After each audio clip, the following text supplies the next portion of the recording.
you so much for tuning in today. We pray that you're open, willing to receive what you're about to hear. Come, let's join the seminar, which is already in process. Acts 28, as we continue in our script. When they had escaped, they found themselves on an island called Malta. Somebody say Malta. Found themselves, the boat is shipwrecked, it's broken. Paul and his people them, they had to make it to shore. Some couldn't swim, so they grabbed broken pieces of the ship.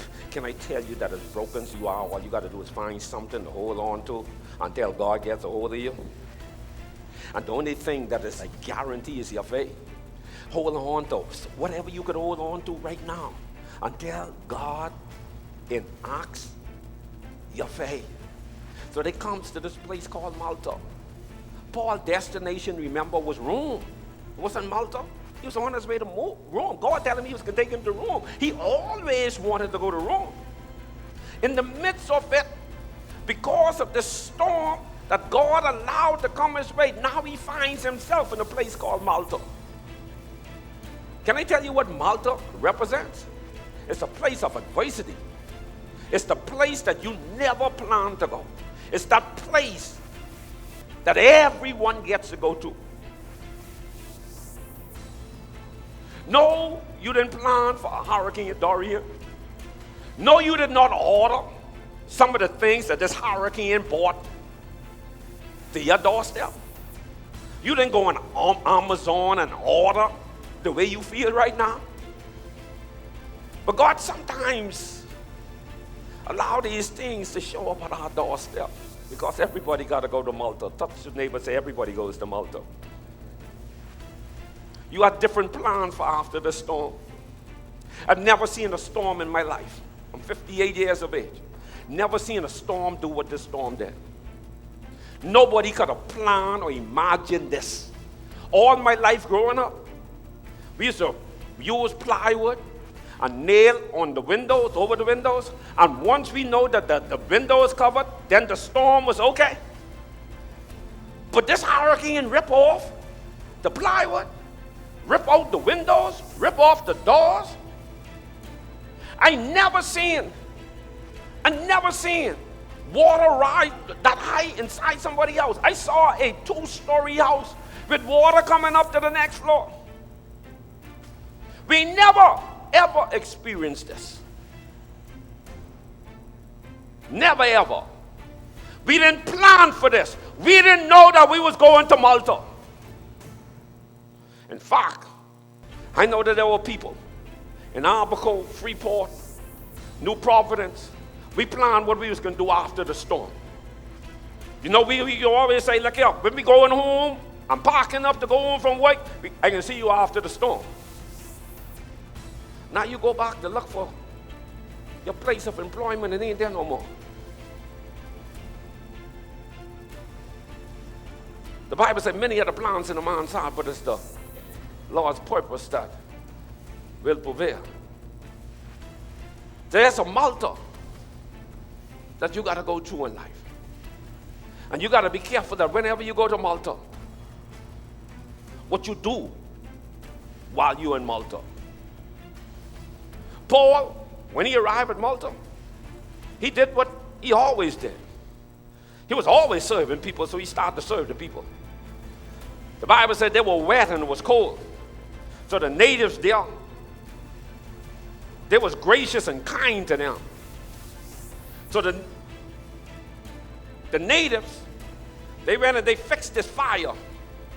Paul being the Paul that he was, he didn't sit down complaining. He didn't sit down and say, well, all right, y'all take care of me now. He started to help. The Bible didn't write about anybody else that was from that shipwreck. It was 247 persons. They were prisoners. Now they got an opportunity. They're on this island. They're not in prison. They're on this island where these people are being kind to them. And they're making this fire. And Paul is the only one that is mentioned that went and started gathering wood.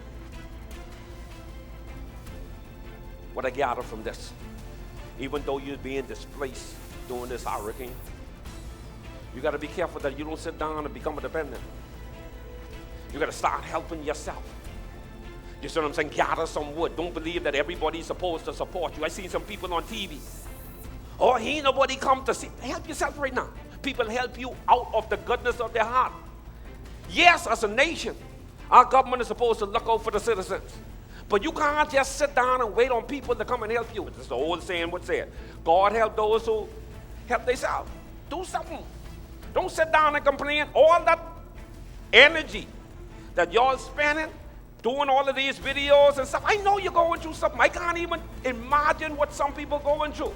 But what I'm saying is based upon this scripture, Paul was in the same or similar predicament that what you find yourself into right now. But he didn't sit down. He was helping himself. And then this quest to help people. The Bible says, out of the fire jumped this viper. And this viper latched onto Paul's hand. And he tried to shake it off, and he couldn't shake it off. Now, here's the thing. What do you do when you get messed up trying to help other people? You can imagine what Paul was going through Paul's mind at this particular time. First of all, I ain't even supposed to be on this boat because I ain't do nothing. The only thing I was doing was preaching the gospel. They locked me up and said I'm doing something wrong, but they couldn't find nothing wrong with me. So now they sending me to Rome. They put me on this boat and I tell them that they're doing the wrong thing, but they didn't listen to me. Now the boat runs into the storm. We didn't even know Dorian was coming. It break up the boat. Everybody now in a frenzy. And God spoke to me. I ain't know why he speak to me, but he speak to me and tell the people everything gonna be all right. The people was ready to kill all of these 247 other prisoners. But Paul, because they needed Paul to go to Rome, they couldn't kill him. You know what this tells me? Based upon your association with Diamond, longevity of your life. You got to be careful who you're around. Because the very person that you're around could be the person what's stopping God from ending your script. Touch your neighbor on the side and say, look, you better be out. You sitting on the side of me. Now Paul is wondering, why it have to be me? Why I got to be through this? Now we on this island. I didn't even plan to be here. I didn't want to go to Malta. I didn't even know what Malta is. He said, I didn't even know what this place is. But here I am. I don't know these people. Now I'm trying to help some people get warm. Some of these people don't even like me. Some of these people, these haters, wanted to kill me. The CM said what I want about this boat.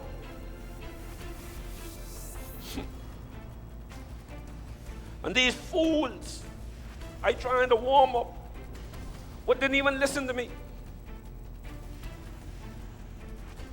I'm trying to help them. Now out jumps, not just any snake, but a viper, a poisonous snake. And he didn't just bite, he latched onto Paul's hand. Now everybody is calling him a devil. And they're watching, waiting for him to swell up and die. Do you really think your situation is worse than what Paul's situation was? Paul is now unsure about how this life is going to turn out. But God is. Paul does not die. He survives the Bible. And when he survives, here's this. The tone of the people changed. A few moments ago, he was the devil. Now they're calling him a God. But I stopped by to share something. Mr. Prime Minister, if you're listening to me today, all your government officials, all of you people in the Commonwealth of the Bahamas, I need you all to hear me today. just as everybody was watching Paul, waiting on him to swell up and die, so is the people all over the world. They're watching us. We got to be real careful what we give to this world while they're watching us.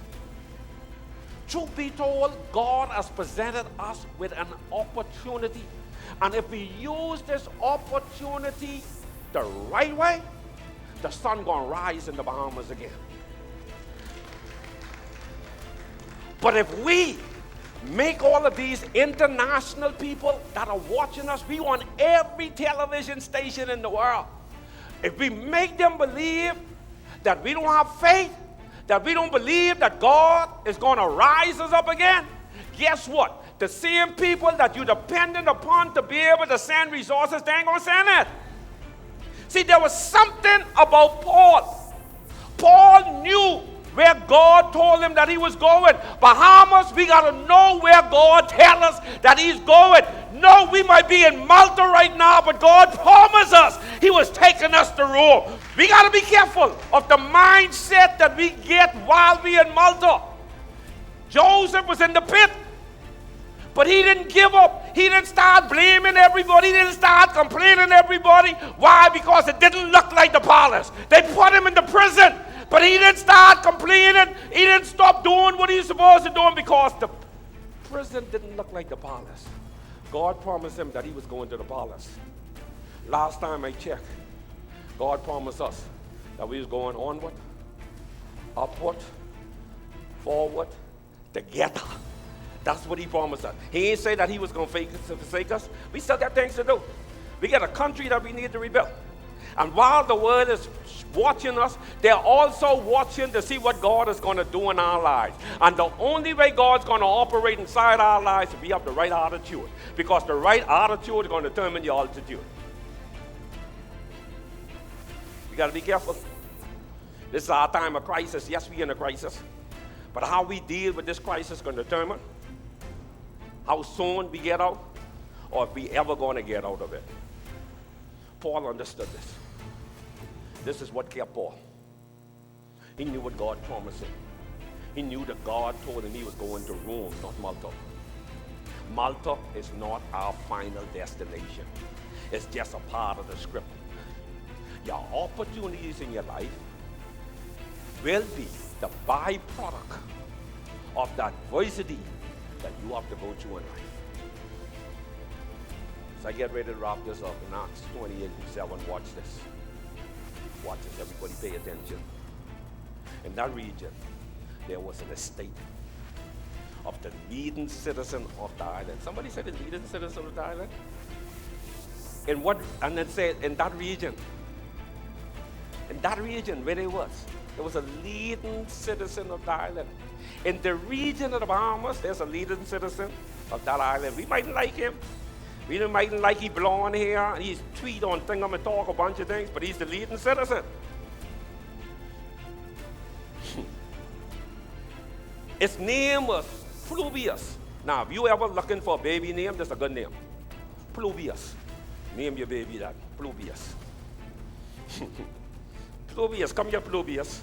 If I ever have a next son, you can name Publius. Publius, what you doing?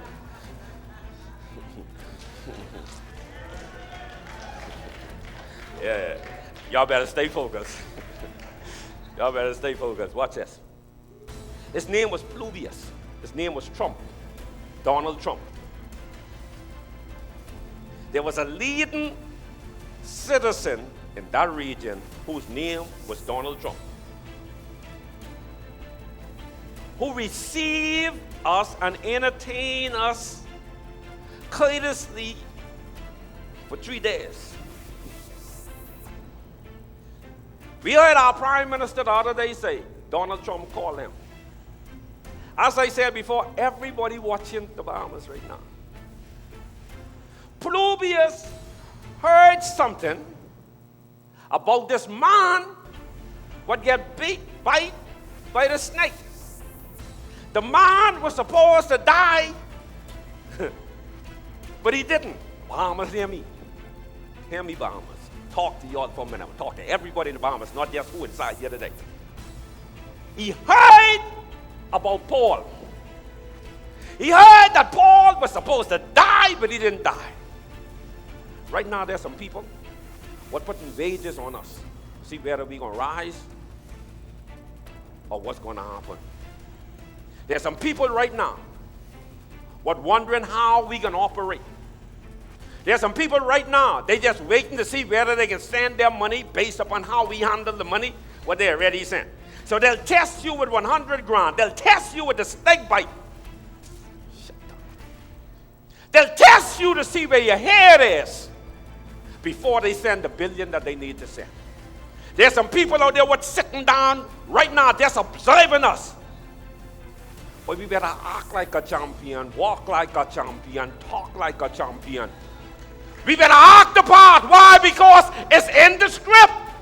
God set us up with this hurricane so that the world who didn't know but the Bahamas could know but the Bahamas. See, what they thought we was just a human destination, they're going to see that the Bahamian people, they're a resilient set of people, that we think like champions, we act like champions, but we can't sit down now and Pongo. We can't sit down now and fight against each other. This ain't no time for political brownie points. This ain't no time for religion. This is a time where us who call ourselves citizens of the Commonwealth of the Bahamas need to mount up and start working together so the world can see greater is he that is in us, that is in this world, that he no storm named Dorian could stop us from going where God told us that we're supposed to go. Don't get this twisted. Watch this a couple of minutes. When Paul got into the house, it happened that the father of Publius lay sick of a fever and dysentery. I hope I pronounce dysentery, I don't know what that is. But the point is, the brother was sick. The boy was by the house, and I don't know, I just imagine that this wheelchair come rolling out, and Paul see this fella, and his eyes move from Publius, and he said, but son, who that fella is? He said, man, that's my daddy. I don't know what to do right now. My daddy's sick.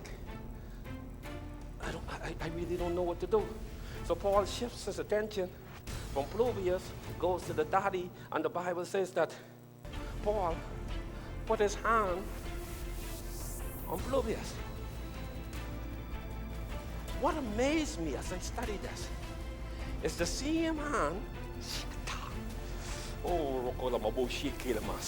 the same hand that the snake bite, the same hand that was supposed to kill him, the same hand that everybody called him a devil because the same hand got caught and what they thought was adversity and now has power in it to remove everything that was in Publius' father.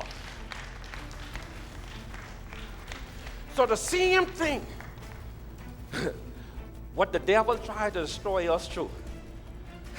Oh, shout out, y'all ain't ready for this today.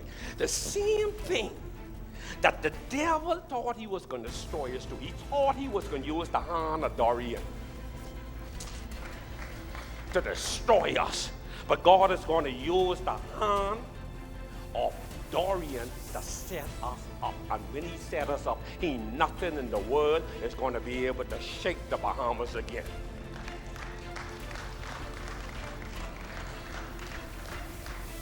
Now watch this now.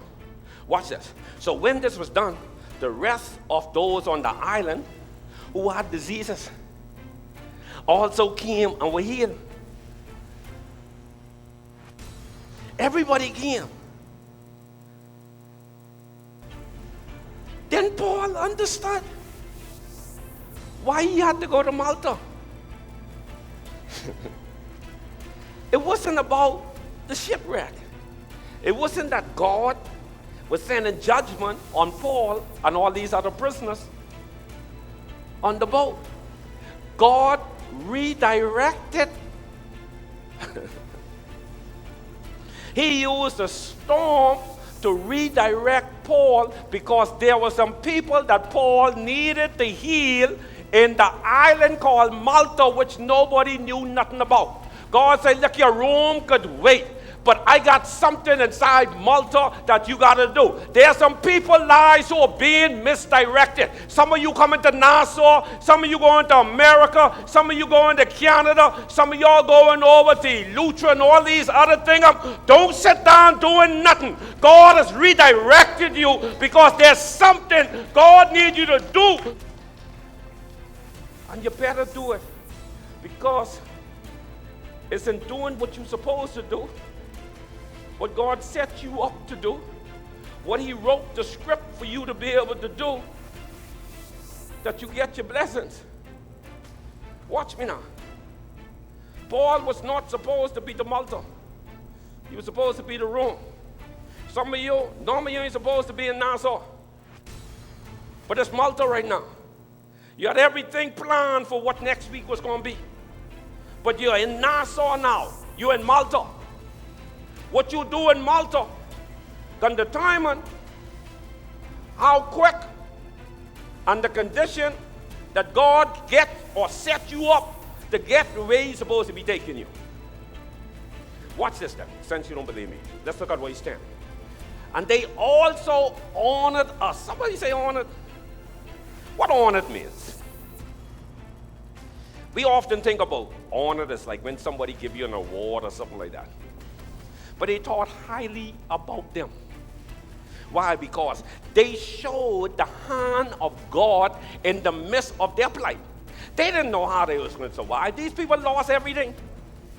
On the boat, they threw off everything. If you read the story, go back, and that they was trying to get the boat light, and they threw off everything, so they lost everything, just like some of you. But the people honored them. But they didn't just honor them. They say, in many ways, not in some ways, in many ways. And watch this. And when we departed, they provided such things as was necessary. What do you think was the necessities? You think they got some money back? Such things as is necessary. One translation say all things that was necessary. See, my brothers and sisters, because Paul understood the script, because he had a relationship with God, so God was be able to download the script to Paul. The Bible says, what man knows the mind of God unless that man's spirit reveal it to him? In the same way, no man knows the mind of God unless God's spirit reveal it to him. Eyes have not seen, ears have not heard, but God has prepared for those who love him, but God has revealed it through his spirit. The spirit searches all things, even the deep things of God. In other words, my brothers and sisters, if you don't understand the script, you're going to have the wrong attitude in the midst of the process that God is using to prepare you to get you to where he wants you to go. God got to let that boat sail to Rome easily. God got to cause Dorian to go around us. We got to be able to position ourselves where we can be able to get a revelation from God so God can tell us what he's about to do. So we can prepare ourselves and protect ourselves. I believe that if we had done that, all those people wouldn't have died. But here's the thing. If it did not happen, we would not have the world's attention right now. So we got to make or try to understand what God is saying to us as a people as the reason why this is happening. This is not to destroy us. Don't let people tell you, but this was God's judgment. Because guess what? This is not God's judgment. This was God setting us up. If this was God's judgment, you can tell me, a 7-year-old, God can take it. What do you do? What does 7-year-old do that was that wicked, that was that evil, that God would send a hurricane of that magnitude to kill little children? Now, you can tell me it's a judgment of God if God went, who you all say needed to repent, and he killed them. But most of the wicked people, what I know in them, they still living. When God went to Abraham and told him that he was going to destroy Sodom and Gomorrah, Abraham, as a prophet in that day, went And he bargained with God. He said, God, what if I find 50? Don't tell me in the Bahamas, right? We ain't got 50 righteous people. Don't tell me in Abaco and Freeport we ain't got 50 righteous people. He even went down and said, Lord, what if it's 20? God said, I'll spare it. He said, what if it's 10? I'll spare it. What if it's 5? You can tell me we ain't got 5 righteous people? So if God give you a word, and I'm not saying God ain't give you a word. I ain't saying that. What I'm saying is, did you bargain fast? Did you bargain with God? Come tell the whole story the way Abraham told us. So look, God came to me and he told me that he was going to destroy Sodom and Gomorrah. I went and I asked God, like, look at what if I find 50 righteous people? I bargained. And we couldn't find it, so God did what he had to do. I could understand that. But too much people, like, we looking and we speaking doom and gloom over this Bahamas. We don't need that. And particularly right now in this season where people are hopeless, we need messages that give people hope, man. Not push people in a frenzy, cause people to lose their mind. People went through hell. Some of us could only imagine what people, you know what it is to be holding the hand of your child. And the hand slip by and you ain't never see your child again. You know what it is to go out the yard to find one of your neighbors up in the tree dead? Huh? They say they still pulling up bodies out of that.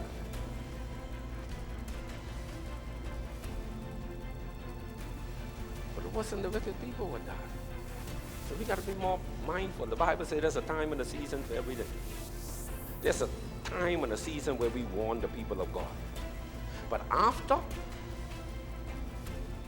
we need that. I want to sum this up by saying this. What may seem like a setback is really a setup. God has the Bahamas on stage. Because of Paul's faith, there was a revival in Malta. I wonder what would have happened if God didn't send that storm. What was going to happen to those people down in Malta? What was going to happen to those sick people that were hopeless if God didn't send the storm? So there was a reason in the storm that God sent at Paul. There's also a reason in the hurricane that God sent to us. You might have lost everything so that everybody on Saul's boat, on Paul's boat. But I stopped by to declare today that the darkest hour is the hour right before dawn. I stopped by to declare today that weeping may endure for a night, but joy is coming in the morning. I stopped by to declare Bahamas that God is going to give the Bahamas beauty for ashes, joy for sorrow. I stopped by to declare that whatever the devil thought was going to take us out, God is going to use to take us in. Why? Because it's in the script. Yes, you might have lost a whole heap of things, but God is preserving you because there's still something for you to do when you get to Malta. Summit, realest place on the planet, Hi, I'm Dr. Carlos Reed, and I want to invite you to join us one of these Sunday mornings at 10 a.m. down at the Kingdom Summit for a real experience. Here at the Summit, we're building a strong community of believers by transforming followers into leaders and leaders into agents of change. The Summit is a real ministry that serves real people who are oftentimes faced with real issues because we live in a real world. Come on this journey with us as we build, grow, and experience God in an authentic way. You gotta come check us out, why? Cause the Kingdom Summit, the realest place on the planet, Yeah, it's the Kingdom Summit, the realest place on the planet, Yeah. Ha.